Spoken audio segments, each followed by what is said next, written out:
In this episode, we sit down with leadership at Spirion, now archTIS, to talk about what actually builds company culture.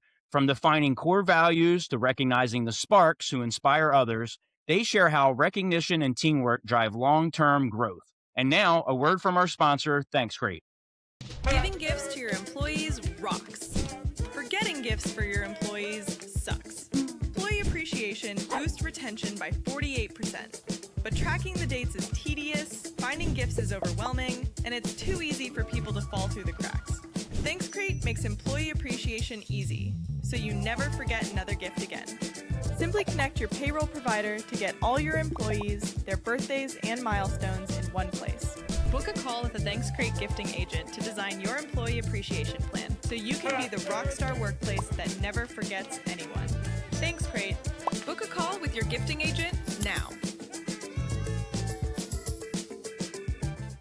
All right. Well, welcome to the podcast, guys. And today we have awesome guests. We have Kevin Coppins and Christopher Hudson from what was Spirion is now archTIS. And guys, I really appreciate some time from you today. Myself, I'm still in the point where I'm trying to learn as much as I can about leadership and engagement and really building a good culture in an organization. You guys are really great at that. We didn't know each other personally very long, but I know some people that have been close to your organization for a while, and they speak extremely high of the way you've driven the culture there. So I'm very excited about the conversation today, and I think there's a lot of people that can learn from this. Well, Matt, you're already getting off on the wrong foot because your thing is says coffee is for losers, not closers, and I'm going to have some coffee while we have this conversation.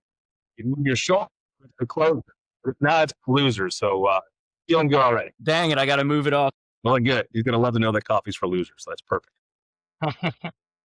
Well, great. So I guess we'll just start off with just trying to learn a little bit about the organization itself first. And prior, you guys were Spirion, and now you're archTIS. And I'd just like to learn a little bit about that. It'll give some framework to everyone listening today. Yeah. So let me start off with what archTIS is. So archTIS is in the software business, and what archTIS does is they're responsible for safeguarding the world's most sensitive data. That's the tagline, and it's true. So we are in the business of finding the sensitive bits about you, about your family, about your company, and making sure that stuff is properly categorized, tagged, classified, and then you can enforce policy around it. That's what they do. They do the enforcement side. What Spirion, who they acquired beginning of October-ish, we're in the throes of transition right now, is they had it bolted on the enforcement and government standpoint. They predominantly work in the defense industry. So when we say from battlefield to the boardroom, it's true. Their technology is actually on tanks and Bradley vehicles and that kind of stuff, protecting everything from the Australian government, which is where they are headquartered, up to the U.S. as well. And we're predominantly in the commercial space. So software company, roughly 100 people-ish, global as of the transition that we made. So we're headquartered here in Tampa, Florida. The company itself now is headquartered out of Canberra, Australia. So there's a lot of synergies between pulling these two companies together, and I'll get into that. Yeah, that's fascinating. I'm somewhat familiar with the company itself and the security stuff that you guys offer into the market. So when you mentioned that they're 100 people organization, you're 100-person organization today, and I think you've been there for 6 years or so, or what's your? Yep, I joined here September of 19. Does the size pretty comparable to what it is today, or have you guys expanded? No, it shifted a little bit. And it might be helpful to take you through a little bit of history too. So the company itself started back in 2007. I call that chapter 1. So the founder led taking it from a concept. We have a really good idea, so we're going to turn that into a company. They successfully did that.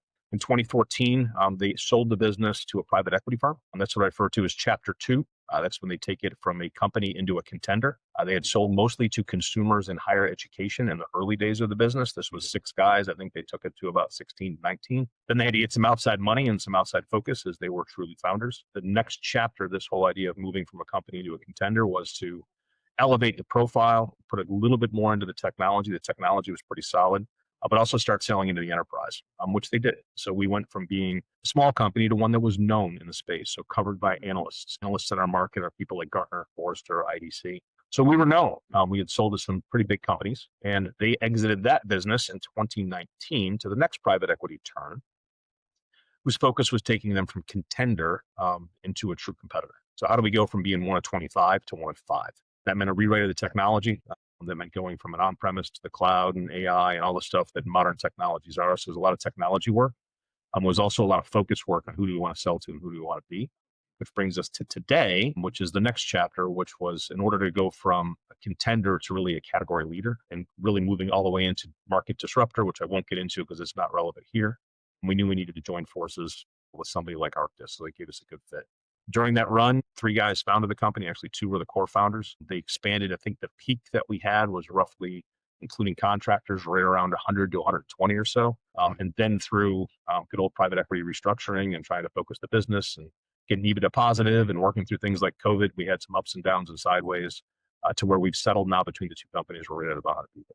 Very long-winded answer to your short question. No, that was good. I mean, it also creates a little bit of a photograph in my head around, the culture side when you're going through business switches or changes like that, that can affect things, and you have to, I guess, resources are needed to make some of those changes. And when you bring in leadership like that, it can change the culture. So I guess from the time you got there, I mean, fast forwarding to today, I understand personally, that culture and engaging with employees to you guys is very important. But when you were there in the beginning, was that always part of the business, or is that something that's evolved over time, or what's your perspective of that? That's a good question. So let me set the stage, and then I'll hand it over to Chris, who's the Okay. expert by far. So I joined in 2019, and I was told prior to coming into the business that we had some cultural issues. There was some toxicity, there was silos, there were people doing their own thing, and that was something that I was being requested to fix. The thing that I chose to lean into was the founder's creed and the founder's vision. So I kind of painted Todd and David, who founded the company, as like a Steve Jobs, kind of a hang him on the wall. I brought him in, I interviewed him. I got everybody focused on what was their mission, what was their vision. Let's rally around the mission, the vision, have a common thing that ties us all together. We have an incredibly diverse workforce. I would say we still do today, but given the volume of people that we had downtown St. Pete, incredibly diverse workforce in terms of talents, in terms of every type of person you could possibly imagine, which was great. That's what made us stronger. But we had to hang on to something that tied us together. So getting the founder's vision was my big first piece. And that I will say that carried us through COVID, because 2020 March, the whole world was closing down. So we had a whole bunch of stuff to go through there. Then right after that, in the heels of that came George Floyd and social justice. So what's going to hold a company together when there's a lot of things, especially with a very diverse workforce, that's going to pull them apart? And that's having a common mission. So that's what I leaned into. And then about 3 years after that, I decided to actually look at LinkedIn. And there was Mr. Hudson saying, hey, I'd like to work for this company. It sounds kind of cool. So we had coffee. And he came in and took a look at what we're doing. So Chris, why don't you add your couple? Yeah, this will forever be, no matter what experience I have after this, my favorite, how did you get that role story? Because I was the global head of HR working for a supply chain management company that was PE backed. We were going through exit, and I was looking for a new opportunity. And lo and behold, there's this job description that pops up on LinkedIn. Tampa company, mission driven, cybersecurity, VP of HR. And I took a jump. And on LinkedIn, I reached out to Kevin and I was like, look, the role has been posted for a while. I really went in on this. Can we go for a beer? I mean, what did I have to lose at that point? I was just going to jump in as best I could. And sure enough, he replied that day. I had an interview with the recruiter that afternoon and secured the job. And I'm going to toot my own horn here in about 7 days. But I knew after talking with Kevin, because we met several times, that this was going to be a mission-driven company that was heavily focused on culture. You can often talk to CEOs that they know that culture is important. They know that recognition is important. But at the end of the day, do they believe it? Do they practice it? Or is there a tone at the top on the executive team that's really going to drive that? And I knew after meeting Kevin a couple of times that was going to be my place. I was going to be able to come in, affect the culture of the business. He wanted to progress it. He wasn't looking for just culture fit. He knew the organization needed to move forward. People were a strong point and an asset to the organization. And as an HR person, this was music to my ears. I knew after the couple of minutes with him that this is something I wanted in on, and I pursued it aggressively. And that was November 2022, and I will turn my 3 years here in the next couple of days, and I'm proud of what we've accomplished. We've gone through a lot of change, but at the same time, I'm proud of what we did with the business. I'm proud of the employees that were part of it, and I'm proud of the ones that are still on the journey with us. Yeah, you have a very strong background. Part of what you just said earlier, it just stuck out because I've worked I worked in cybersecurity for quite a while myself, where I felt like culture was kind of a checkbox. And I think that's what you just described. It's like if you decide to make a checkbox out of certain things to say that your company does them, it doesn't truly bleed into the DNA of the business. It's just there. You put a bunch of words on the wall, things like that. But when you really take it to the level that you guys are talking about, which is like you have to be part of that every day to make sure that it's truly instilled in the organization, it's a different type of company. And when I was at Four Scout Technology, that was one of the strong suits there. And we went IPO at that company because it was really a big family, right? Everybody walked in every day and really had an objective for the business and worked together in a different way to go accomplish that. And then the other 12 places that I worked, that wasn't there. And you almost felt it walking in the door as soon as you got there. But from the approach side of like building culture, because you came into an organization with this, excitement or fresh approach, what do you see that as now? What are you working on today? Can you share anything that you have instilled or make sure that you continue to practice so it's not just a checkbox? Chris, I'll tee you up. All right. Yeah. So Yeah. coming from prior to working here, I worked for Alcatel-Lucent. And Alcatel-Lucent is an incredibly global company. And I was running North America for them. And the culture of that company was the most international culture I've ever worked for.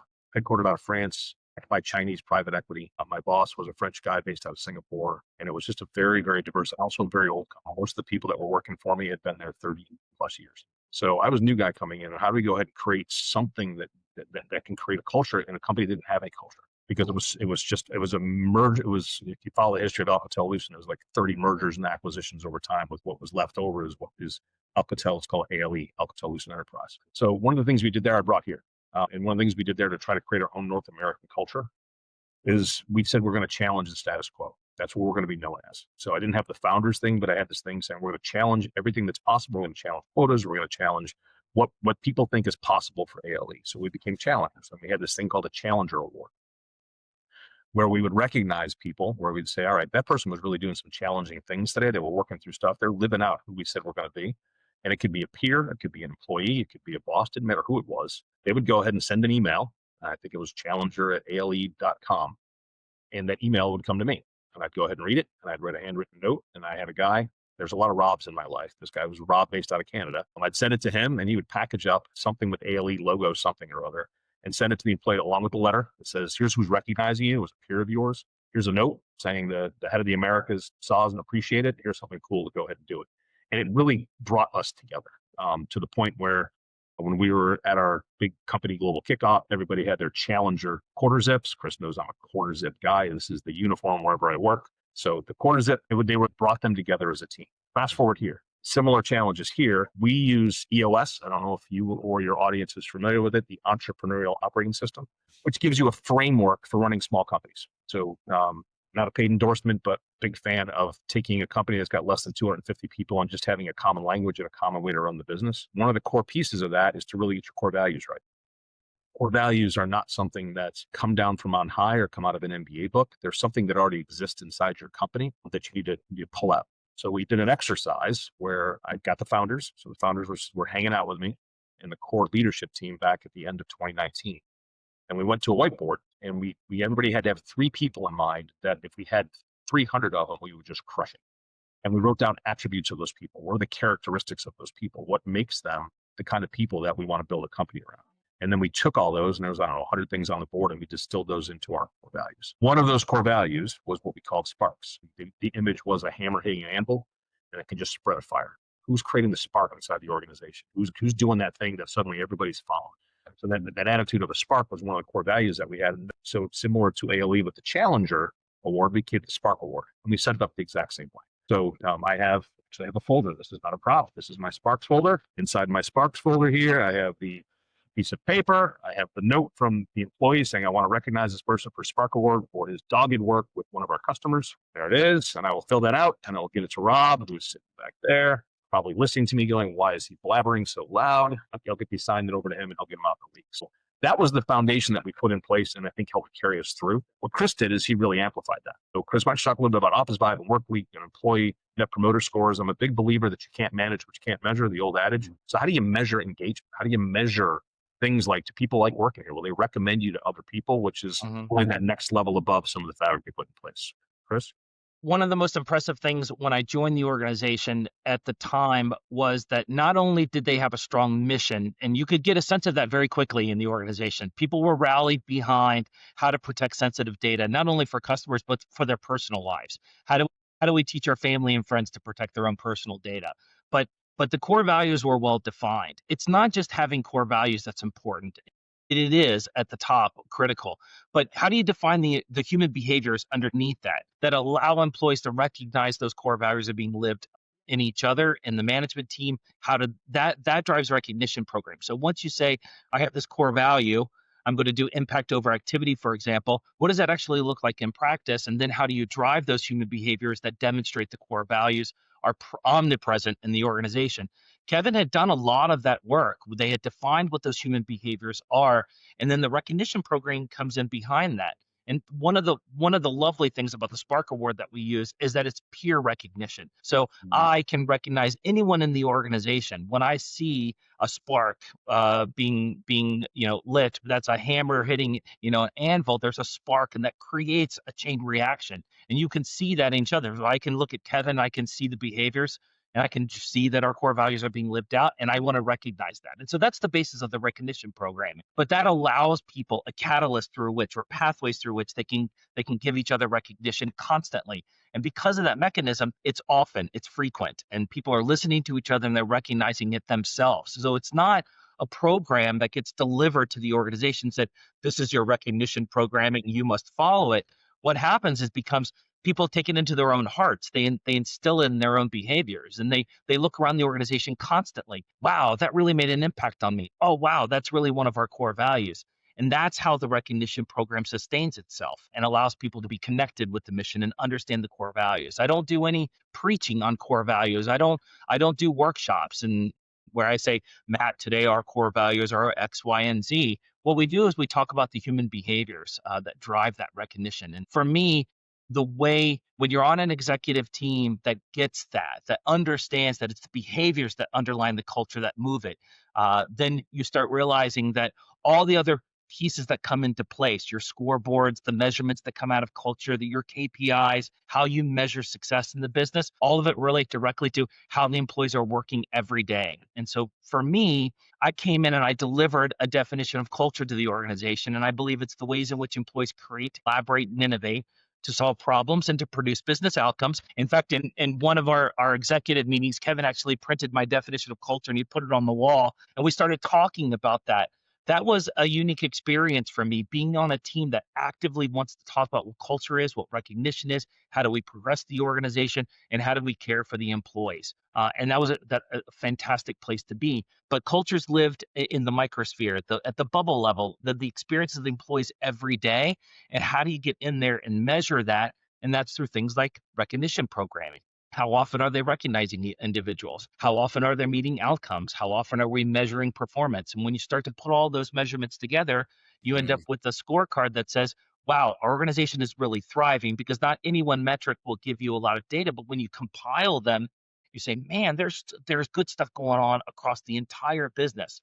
Recognition programming, people are hitting their performance standards, expectations are being set, values are being lived, and then you realize you're just working in a fantastic workplace. And I want to bounce something back to Matt here for a second too, because good description, Chris. You've also worked in places. If you take recognition and you're recognizing the core values that make your company, and that stuff's aligned, then it's like rocket fuel. But we're also worked at places where it's misaligned, where somebody says these are our core values, and next thing you know, you got a sales rep walking across the stage getting Rep of the Year award, and they are the antithesis of the core values. And as soon as you start doing recognition is disconnected from the behaviors that you want to see, the core values become something that hangs in the wall in the bathroom that you walk by and never pay attention to. So recognition is what amplifies that whole thing. Recognizing the right things at the right moment is the critical part of it. And if you disconnect that because you say, well, you know what, I'm going to give such and such a promotion because they bother me here, so I'm going to move them to another organization over there, you've completely shot all that stuff down. I think that's the power that Chris was talking about, since this is employee to employee. Most recognition companies I worked for would happen at an annual event, and you'd see, am I going to get the award and the $500 check or whatever it was going to go ahead and be? And that was the limit of recognition, or somebody sent you, you pick something off this list, here's a free line. It was disconnected from the heart of the business. It was this ancillary thing that was the recognition program versus being, this is fuel to grow my company. And I think we've done a good job. And what happens is you end up driving all those positive behaviors. This is like psychology 101. Like, this is positive reinforcement, B.F. Skinner. It's exciting stuff because people are recognizing positive behaviors across the business that they see in each other. We don't have to We don't have to actively get out on an all hands call and talk about our core values and drive them, though we do, obviously, because they're omnipresent in our business. We have placards in the office. We have values cards that are available to employees. We talk about it during talent acquisition. We're a best representatives of culture during recruitment process. But at the same time, employees are driving those positive behaviors across the business daily without intervention. They're doing it on their own. And when you can deliver a recognition program that allows them to drive their own behaviors and the stuff that, from an executive level we want to see, they're going to produce the outcomes that we want, then you're in that sweet spot where recognition isn't a program or is not a delivery process. It actually becomes part of the organization's DNA. And I think that's hard to pull off. It is. I love the spark, right? So for me, it's like social, right? If you start looking at things that are negative, you'll see negative things, right? So for me, positivity is a spark.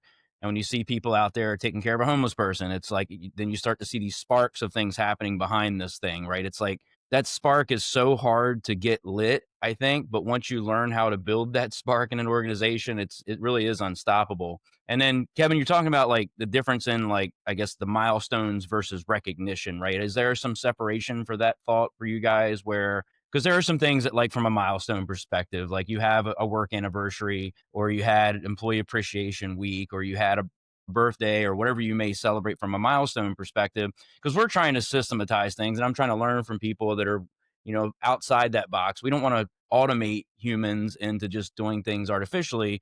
We want to advance them because we're not all as thoughtful as you guys are at times in our lives where we just naturally can think about how to be thoughtful. Some people need help becoming more thoughtful about other human beings. So how do you kind of separate those different moving parts in the business to where you do the basic principles? And I think, do you guys do anything with milestones as far as, hey, you were here 1 year, 3 years, 10 years, or it's your birthday or anything like that? Or do you really focus on the things that align to the core value only? Or what does that part look like? So I'll give my answer and then I'll let Chris give the right answer. How we roll, kind of.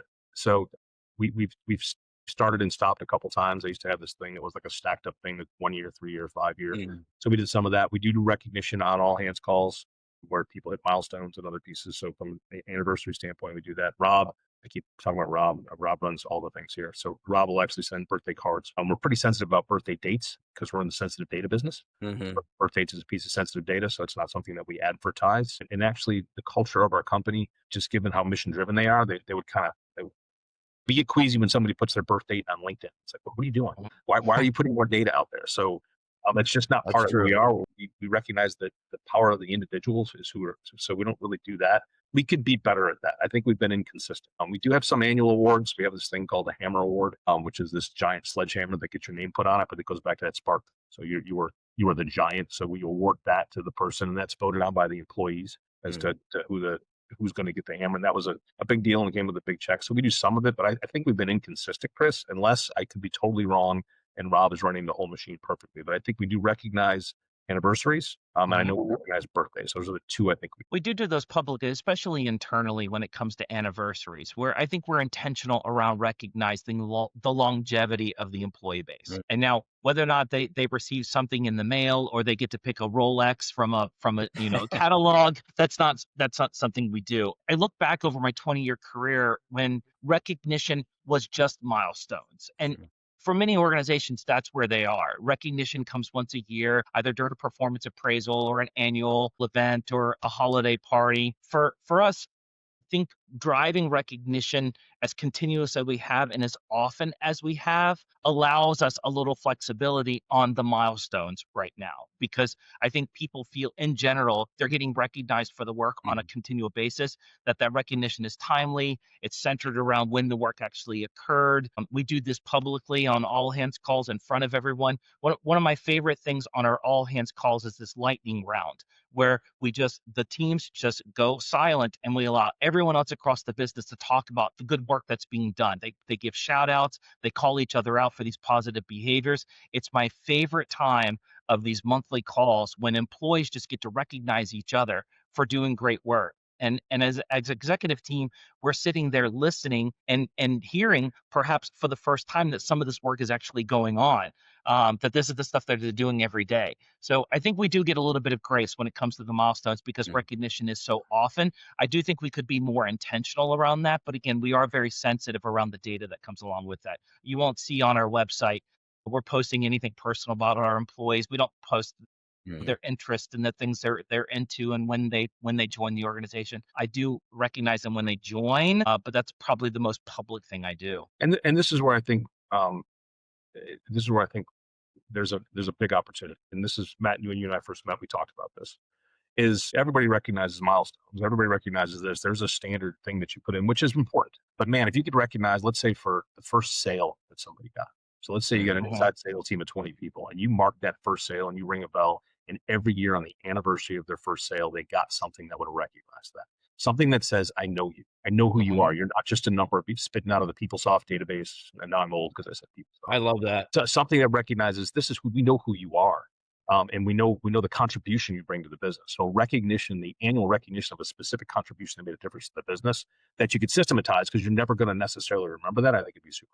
Yeah. And again, back to those check boxes, like the milestones can become that, right? It becomes a little artificial if you don't do it the right way, where if it's just something's automatically doing something on behalf of the company to do something once a year, those managers don't really know that employee outside of showing up, sales in specific, because that's what I've been part of a lot. What did you close this week? What did you do, last month? It becomes just so redundant and like there's no real connection to those managers or leaders there. And I think that milestones are important, right? It's a foundational thing that you can start with. If you are a small company, and you want to celebrate a birthday or an anniversary, that's fine. I know birthdays are sometimes questionable for organizations. We hear it sometimes where they don't, not every employee gets excited about a birthday, so they stay away from it. So it's perceived differently in different areas or businesses. So I think that's okay. But I think adding those other more personalized things, I love the idea, what you just said, you just closed your first deal. A year later, the company remembers that in some way that it feels very genuine and we get excited about it. And it doesn't have to be sales either. There's so many things as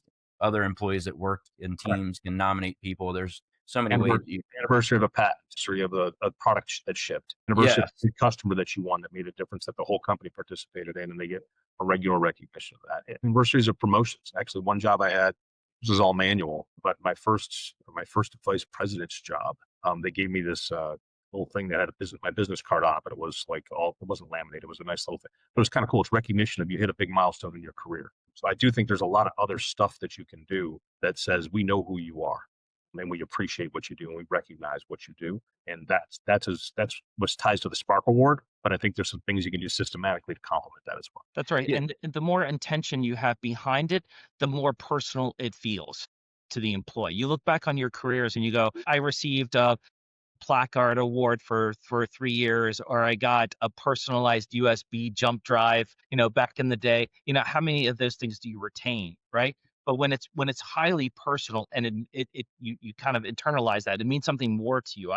I've got 3 handwritten notes from Kevin on my bulletin board at home that came with the Spark Award. All the things that come along with that, but the fact that it was handwritten and it's personalized and it directly addresses me, it's something I cherish, and I put it at home, and I want to see that because I have a home office, and I want to see that. So the more personalized you can make it, the more that recognition gets internalized, and people feel like, okay, that was intentional. You're doing this on purpose. I am getting recognized for something. If it feels more generic, then you're kind of losing the point. Chris is actually saving those to wait for AI to get powerful enough to decipher my handwriting. So that's why it's kept. Nobody can read it. I'm sure it says something very nice. And talking about Greg, the founder of SourceToad, who created Thanks Crate, the reason he wanted to do what we're doing today is because when he would send those birthday or anniversary boxes out to the employees, the one thing he saw was that the cards that were in the box got left on the desk for 1 or 2 years. And they were the most meaningful part because the items inside get consumed or move on.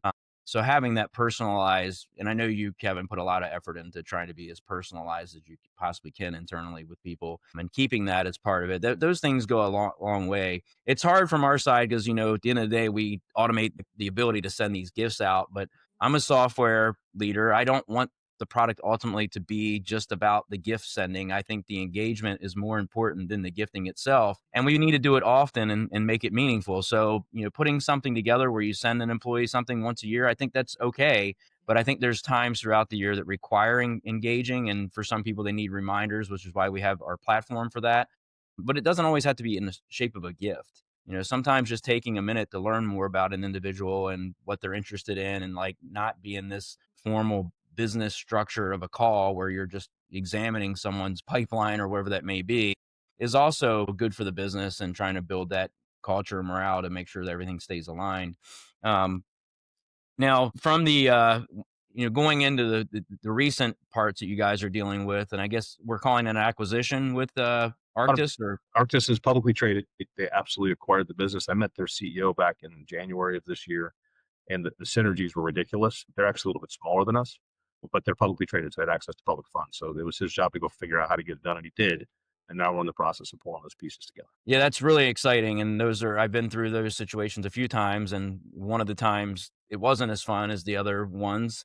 I don't know if you can tell us a little bit about the acquisition, or what it took. You're now in the middle of integrating these cultures, I guess, as well, correct, to some degree, or are they just standing alone in some way, or how does that working? We're at the early days of that. In terms of the acquisition itself, I mentioned a little bit about the chapters and what Spirion needed next. We're really, really, really good at data discovery and classification. So we'll look inside. I'll scan your hard drive and I'll find all those job applications you accepted from a job 15 years ago that are still sitting in a folder someplace that you probably shouldn't have, because that would be a data breach if it was. So we'll find that stuff. We'll point a big arrow to it saying, do something about this.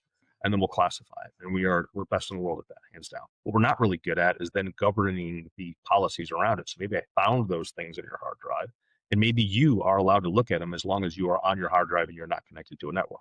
However, if I were to dial in remotely, I'm not you, I'm now remote. How do I enforce that I can't see that particular part, that file? I can't get into those componentries. That was a big missing for us. So as you're trying to go ahead and actually safeguard the data, knowing it is step one. Step two is then enforcing policy around it. So without getting too technical, that's what they do. They enforce the policy around it. So we know we needed to do that. So that's are we going to build it or are we going to buy it? Well, they already had it. We knew we needed to expand. We are 94% of our business comes from the US, Scotia, Canada, and we got a couple customers dabbled here and there. International is on our list of things to do. Going back to EOS, every year you get together and you write a 3-year picture. Where's the business going to be in 3 years from now? And yes, there's some metrics, but it's also, what's it feel like? How do we know we're making progress toward where we want to go? One of those things was we wanted to be much more international. The problem that we solve for is an international problem. It's not a domestic one. So how do we go ahead and do that? How do we push that particular direction? So the fit was there technologically, the fit was there culturally, safeguarding the world's data. And then also industry-wise, we were not in Fed. We've stayed away from Fed. Every year comes up on our 3-year list. It's on the list of things to do, but not today, because they got to get FedRAMP and you got all this work you got to go through. That's a whole different beast that can consume an entire small company if that's what you're going to go do. They're already anchored in that. Mm-hmm. So there was a lot of fits around the acquisition. Then it was a matter of going through the pain of an acquisition, being involved by a public company, getting out of private equity, dealing with the lenders and all that fun stuff that comes with sitting in the chair. But it took us a while to get through that. I mentioned in the day in January, and the deal closed in October. So a lot of work, fair amount of pre-planning. You can pre-plan all you want with an acquisition, and all that goes away 2.5 minutes after the deal closes. Maybe 3 minutes, because that's when you really start looking at what does this really mean. So we're in the process of that now. We have, I believe, bi-weekly calls or weekly calls, Chris, that are set up. The CEO of the company, Dan, who's also the founder, he hosts just to say, hey, we're still moving along. We're making progress on this front. He came out with core values day one. They also fully embraced what we do with EOS, which Chris has been helping to champion across both businesses, because what EOS gives you, and I don't care if it's EOS or just pick one, pick some structure so you have a common language. So when I say L10, Chris knows exactly what I'm talking about and has no clue, right? Mm-hmm. L10 is our staff meeting. It lasts 90 minutes every single week, stands for level 10, and it runs exactly the same way every single week. When I say VTO, everyone in the company knows exactly what I mean. That's the value.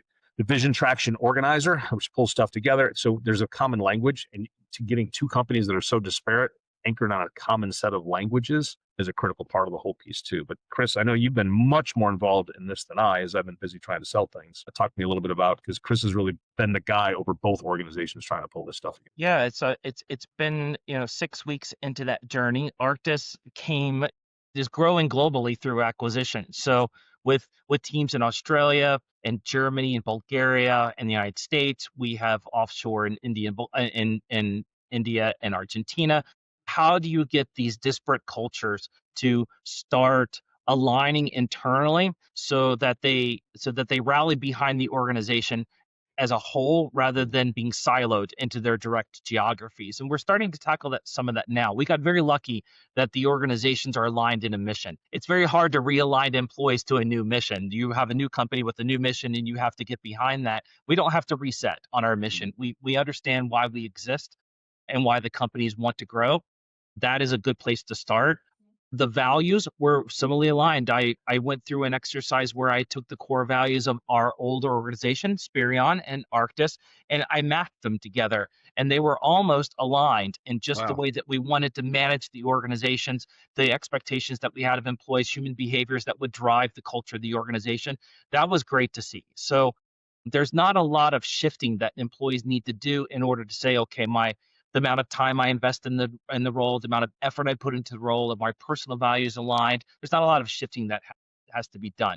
But geographically, we are now facing time zone challenges, facing how do disparate teams start to work together when they're building new relationships. And then when you pull recognition on top of that, recognition is a great part of change because you start recognizing how is good work happen, who's doing the good work, and how do we get that out into the business so that people don't get lost in their own team's work saying, what's going on in the rest of the business? I'm not really sure. So we're working on how to build that recognition system globally. Dana's done a great job, I think, on these integration calls.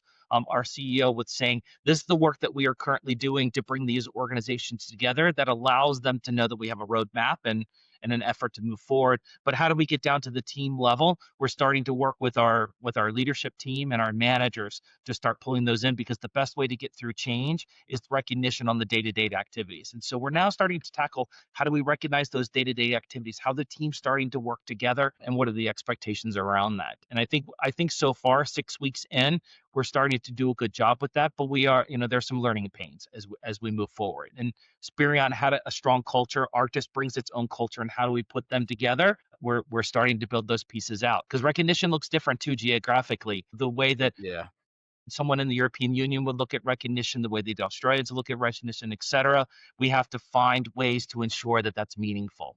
And then the cultural microsphere that I know you're a big advocate of, it's on your profile. I've read up on it now myself. Is that part of that? Can you give me a little idea of how somebody who may be going through this or maybe has a small organization that's trying to figure out some of these things, is there anything from that you can leave us with? Matt, the cultural microsphere is a proprietary culture model, and I train leaders to look at culture from the employee's perspective. It's a model that says, how do we understand how culture plays out from the employee's day-to-day point of view? So it says at the high level that culture is not uniform. So no matter how intentional we are with culture building, mission, core values, human behaviors, it plays out differently for everyone in the organization. They have different managers, we have different human connections, different pathways for us to conduct our roles and responsibilities. So how do you try to measure the culture uniformly? How do you get as much data out of the culture so that you can progress it? The way that we do that is looking at looking at the culture from the employee's perspective.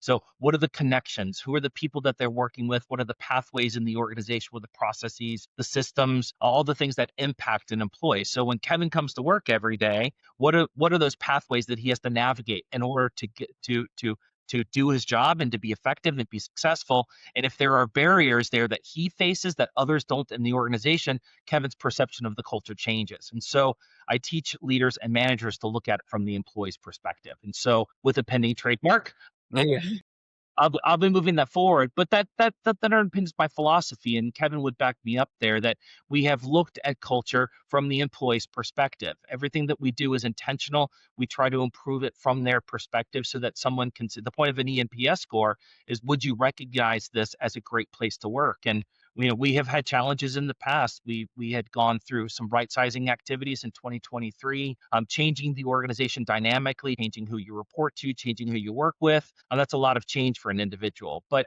we still came out with a top workplace award in 2024 because we intentionally looked at the experience of the employee, ensuring how they come to work every day, the tools they use, the systems. Does that contribute to their perception of the culture? And that's the basis of my view as a human resources professional. I'm focused on it every single day I come to work. Well, that's why I brought it up. The passion that I see in what you do definitely, falls into place in what you do there every day. I appreciate that. And Kevin, on an ending note, because I know we're cutting short on time, looking to CEOs that are in an earlier stage of their career, and you were the CEO of Spirion, you've had a lot of experience in what that takes to shift these cultures. And even as you got into this journey with archTIS, it had to be top of mind for you. Like when you go to put two companies together, that there's some things you don't want to lose in that. And I can take myself back to like my Infoblox NetCordia days. Our CEO at NetCordia was extremely concerned about how the employees would interact and integrate into Infoblox. Like he sacrifice himself to make sure that alignment worked for everyone, not just selfishly himself, right? So I can tell by the way Christopher just explained the likeness of these two organizations that it was as immaculate as a fit as you could get, right? So being that thoughtful for people that are in earlier stages that have companies that maybe have 10 people that are growing to 100, or maybe in the front of looking or listening to options out there for their business to do a merger or acquisition, like, can you just give us some of the core things or principles that you maybe stand behind that would put them in a better position in the beginning so that foundation is there, not to make mistakes that we see happen a lot? I think what's really hard, especially going from 10 to 100, is when you have 10 people, you can live in the got a minute world. And then we joke, and I keep joking on Rob, just bring him in here. He calls me Chief Got a Minute, because when I was in the office, hey, Kev, got a minute? Hey, Kev, got a minute? And you can run the business by got a minute. You can run the business by walking around. You can run the business by people being in the office. You can run the business by making sure you touch in with somebody every single day, right? Now we're in work from home, creates a little bit of a challenge inside that mix. Now we become a little bit more impersonal because I see flat people. There's a joke I had when we first started the COVID thing. I see flat people all day long.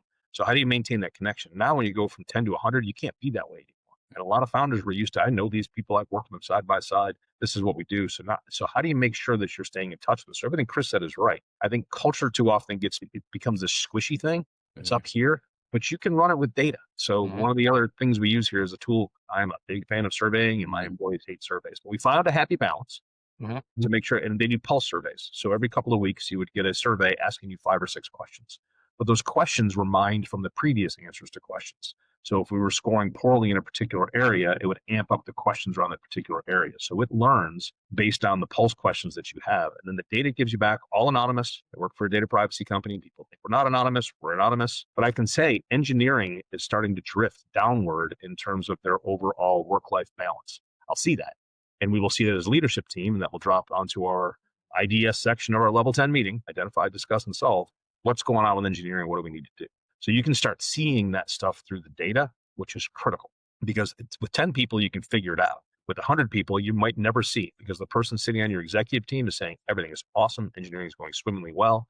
And then you find out from the data that they're working 70 hours a week, or they're feeling like they're working without necessarily a goal. Then you got to sit down with Chris and say, hey, we got something we got to fix here. Is it a leadership issue? Is it just a messaging issue? What do we got to do? And I think that's the next step. So to be more succinct in your very succinct question, small, just be intentional. Reach out, have a touch point every single day, every other day. But as you start to grow, you're going to find you can't do that anymore. And if that's the only way that you know how to manage, you're going to get in trouble. If you're bringing 2 small companies together, same issue is going to go ahead and happen. It's going to seem impersonal. Get the data, have a data baseline. So that measures our engagement score. We get a regular engagement score from that, and we get a regular ENPS, Employee Net Promoter Score. Just a simple question of, would you tell people that this is a good place to work? And you balance those 2 things out, and we look at both those metrics, because you can be highly engaged. Say, I'm super engaged. I would never in a million years tell anybody to work here. One problem. You could be completely disengaged, and I'd say, this is the greatest place to work ever, because I put in about an hour a week and I get a full paycheck. So it's looking at those pieces, but then the ability to peel underneath it and even get to subgroups. I remember when we had a large inside sales department, sales and marketing was fine.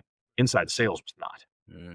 So you got to get down on the data, and it would actually, the tool brings up a chart, red, yellow, green. So you can actually say, where are my reds? Where are my yellows? And you can say, here's where I got to zero in. And I know that sounds very analytical, but that's the only way you can be proactive and intentional about culture, is really understand what's going on in those microspheres that Chris talked about. Matt, that's the secret sauce, right?